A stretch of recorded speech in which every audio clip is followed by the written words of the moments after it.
this is what's known as a solenoid. So when I turn it on, we're going to be sending current. This is why the number of turns makes a difference, okay, which is that value of N. So when you have a solenoid, you have that wire going around like this. So for the sake of argument, let's say that the current is going in this direction in this wire, because I'm going to have it set on the DC side where it's only going in one direction. So if the current is going in that direction, what's going to be the direction of the magnetic field inside of there, if there is a magnetic field? That way. So you wrap your thumb. This is just as simple as it gets. Towards the power supply. So you're going like this. Your fingers are going to wrap in, so the magnetic field will exist within here. Now, so what's going to happen is I'm going to turn this on, okay? Initially, we're going to have it pretty low. It'll explode. Okay? But if I make that kind of low, to show that this becomes a magnetic field, what I'm going to do is I'm going to put this metal rod in there. Now, when I go to pull that out, I'm up to about 1 Newton of force to pull that out. Because as soon as it drops, oh hey, I don't have to exert much force at all. But what do you think is going to happen to the strength of the magnetic field when I increase the current? It's going to get bigger, okay? So if I go big, okay, then when I go to pull that out, now I'm up to like 2.5 newtons. Crank that some. Go big or go home. Yeah. So if I max it out, okay, now, because I would drag the whole thing.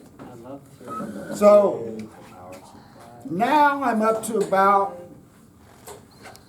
6.5 newtons to pull that out. So what's happening is that I'm creating a very, very strong magnetic field within that core. So these are iron filings. What I did is I took, did you guys even like watch VHS tapes when you were little? Yeah. Okay, you guys know what I'm talking about. Yeah. What was the place for in Blockbuster? Did you guys have Blockbuster? I mean, family video. We mostly were family. Oh, what was it? Yeah, family videos. Oh, family videos. Family Okay, yeah, you go in Yeah. and it had the sign like "Be kind, rewind." Yeah. Remember that? I don't Okay. know. So what I did is I took a VHS tape and I soaked it in acetone, and these are the filings that came off of it. So basically, how a VHS player works is that there was an embedded iron filings on the tape. And when it read that there was a magnetic field, and it read basically the disturbances in those iron filings, and that's how you got to see, Mickey Mouse or whatever they were watching. So, if I don't have this on, and I've got this like this, oddly enough, nothing happens because there's not a magnetic field. But Crank it. if I crank, now let's go about Crank that soldier halfway. boy. So now, if you notice, let me put that back. So as soon as I turn that on, you'll see that those iron filings get pulled into that. But if I have it on the outside, you get a little bit of a magnetic field, but not much. So on the inside, the magnetic field is much more intense because of the fact that those field lines are being continuously reinforced by all the other ones. So if you go big, okay, and turn that on, then what you'll actually see within that, as that whole thing gets pulled in there, so even if I try and pull that out, all those iron filings say strapped within that because there's such an intense magnetic field, and you can tell that that's what's happening. Now, there's a tub up there that has like a rod like this.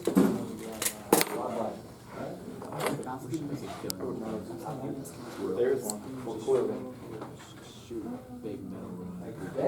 There you go, that'll work.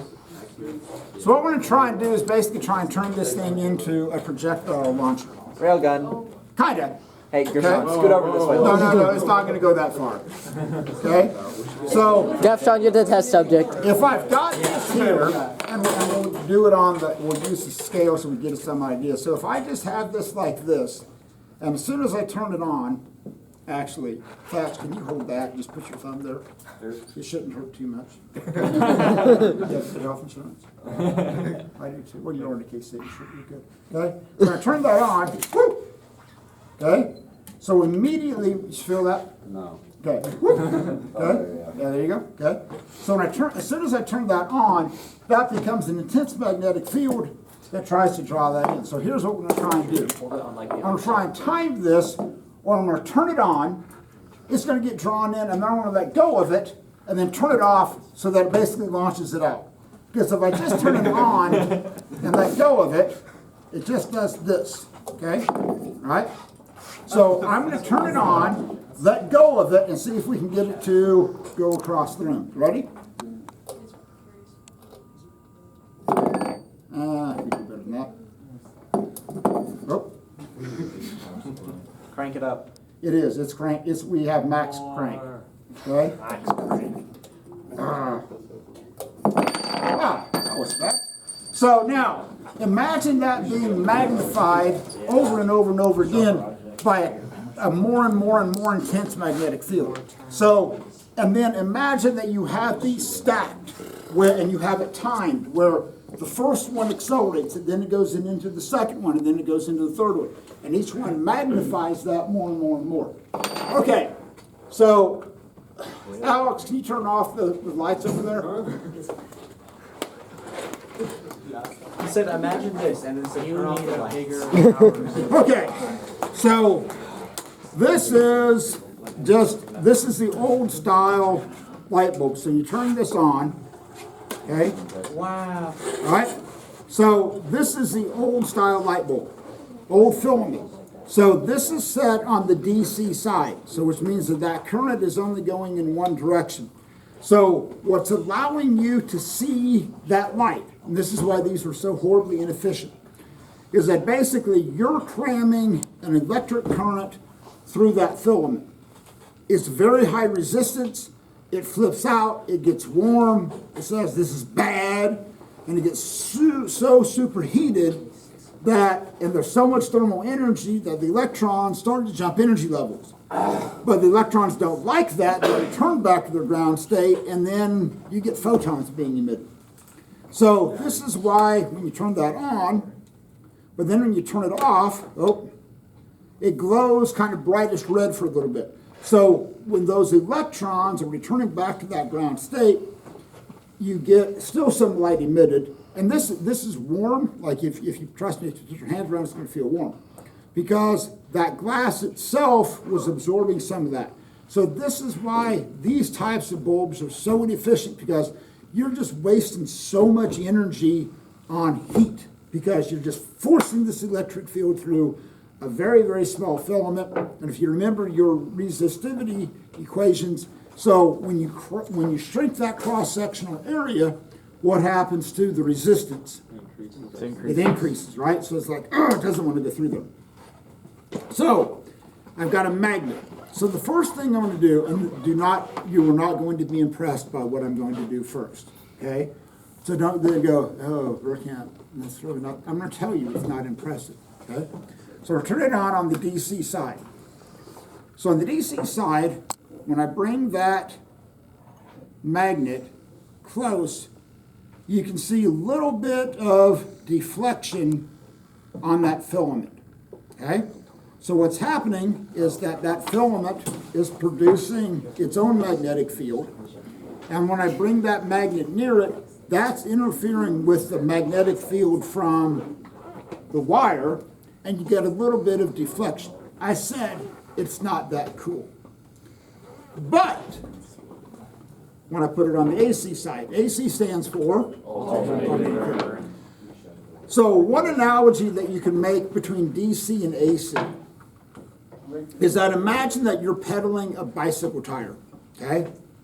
And on DC, you only pedal in one direction, okay? So that's the current only flowing in one direction.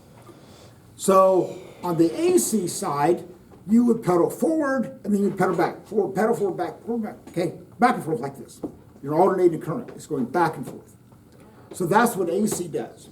So on an AC current, we operate on what's called a 60 hertz system. So on AC, we have vibrations on an electric field of 60 times per second. So now I'm going to do the same thing, but now I'm going to have it on the AC side. So now when I set it on the AC side, first and foremost, you can't tell any difference. Just looking at it, there's the DC side, there's the AC side. From what your perspective, it looks the exact same. Okay, you cannot tell the difference. But if we put a magnet near it, now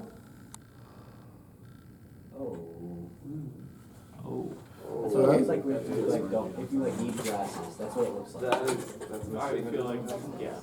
So now it looks like it's blurred because what's happening is that now 60 times per second, that magnetic field in that wire is changing back and forth. So when that happens, guess what? What are you doing to that magnetic field? Change it back and forth 60 times per second. This is why it's called electromagnetic theory. So when I bring that magnet close, that changing magnetic field, and then you can make both of them do that. But if you switch it back to the DC, not so much, because that current's only going in one direction. The magnetic field is only going in one direction. Funky things happening But with if the you camera. set it over to the AC Funky side, things happening with the camera. then you get the cool, ooh, pretty. Okay, got it, good? Back we go.